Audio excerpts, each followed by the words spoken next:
ఆంధ్రప్రదేశ్లో ఈ మధ్య జరిగిన చాలా సంఘటనల మీద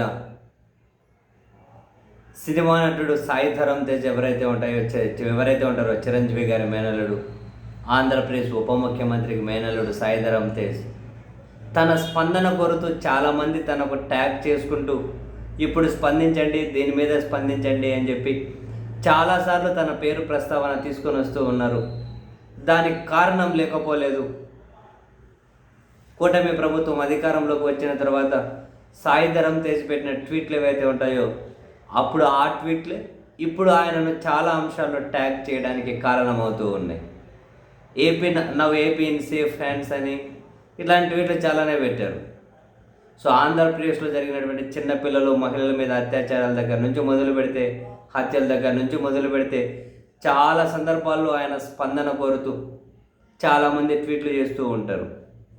ఈవెన్ తిరుపతికి చెందినటువంటి జనసేన నేత కిరణ్, నాకు మళ్ళీ వీళ్ళు ట్రోల్ చేసే పేరు నోటికి వస్తుంది, జనసేన నేత కిరణ్ ఆ విషయంలో కూడా ఆయన స్పందన కోరుతూ మీ కంపౌండ్ మనిషి అంటున్నారు, మరి దీని మీద స్పందించు, ఏపీ ఇన్ సేఫ్ హ్యాండ్సా కాదా అని చెప్పి ప్రతి దగ్గర కూడా తన ప్రస్తావన తీసుకొని వస్తూ ఉన్నారు. మొత్తానికైతే బాగానే ట్రోలింగ్కు గురవుతూ ఉన్నారు సాయి ధరమ్ తేజ్. అయితే దీని మీద ఆయన పరోక్షంగా స్పందించారు ఈరోజు. అఫ్కోర్స్ ప్రత్యక్షంగానే స్పందించారు అనుకోండి. అహోబిలం దగ్గర ఆయన సినిమా షూటింగ్ ఏదో జరుగుతూ ఉందట. అహోబిలం దగ్గర ఆయన నరసింహస్వామి, అక్కడ అహోబిలంలో నరసింహస్వామి అనేది దర్శించుకొని తర్వాత పక్కన గెస్ట్ హౌస్ ఉంటే వాళ్ళ అభిమానులకు సెల్ఫీలు, ఫోటోలు ఇచ్చి ఆ తర్వాత మీడియాతో మాట్లాడుతూ ఆయన ఏమంటారంటే, రాజకీయాల గురించి మాట్లాడమని నన్ను సినిమాలకు దూరం చేయకండి. రాజకీయాలు చాలా పెద్ద సబ్జెక్టు, పెద్ద అంశం. అది చాలా నేర్చుకోవాలి, చాలా తెలుసుకోవాలి. నేనేదో సెలబ్రిటీ అనో, నాకేదో ఫాలోయింగ్ అందనో, ఏదో బ్యాక్గ్రౌండ్ ఉందనో రాజకీయాల్లోకి వచ్చేసి దాని గురించి మాట్లాడలేము.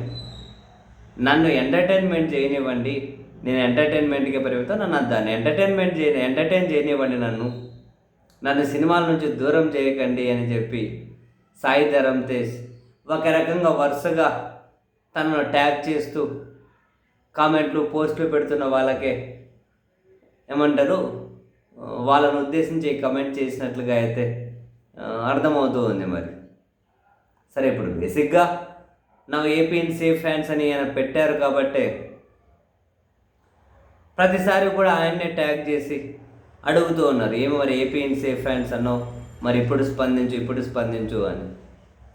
ఏదో ఒకవేళ వాళ్ళ మామ అధికారంలో ఉన్నారు, ఉప ముఖ్యమంత్రిగా ఉన్నారు అనుకున్నప్పుడు తనకు శుభాకాంక్షలు చెప్పేంత వరకు పరిమితం అయితే పర్లేదు, కానీ అంతకుముందు ఏదో ఏపీ సేఫ్ హ్యాండ్స్ లేదని ఇప్పుడే అయింది అని చెప్పి అట్లా ట్వీట్లు పెడితే ఖచ్చితంగా అడుగుతారు కదా.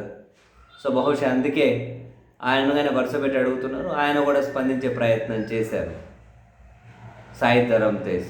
తనంటే సినిమాలకు దూరం చేయకండి, రాజకీయాల మీద తన అభిప్రాయాలు, తన స్పందనలు మీరంటే ఏమి కోరకండి, ఆయన ఎంటర్టైన్ చేస్తారట. సో ఆ ఎంటర్టైన్మెంట్ వరకే సాయి ధరమ్ తేజ్ని పరిమితం అంటే చెయ్యండి అబ్బా.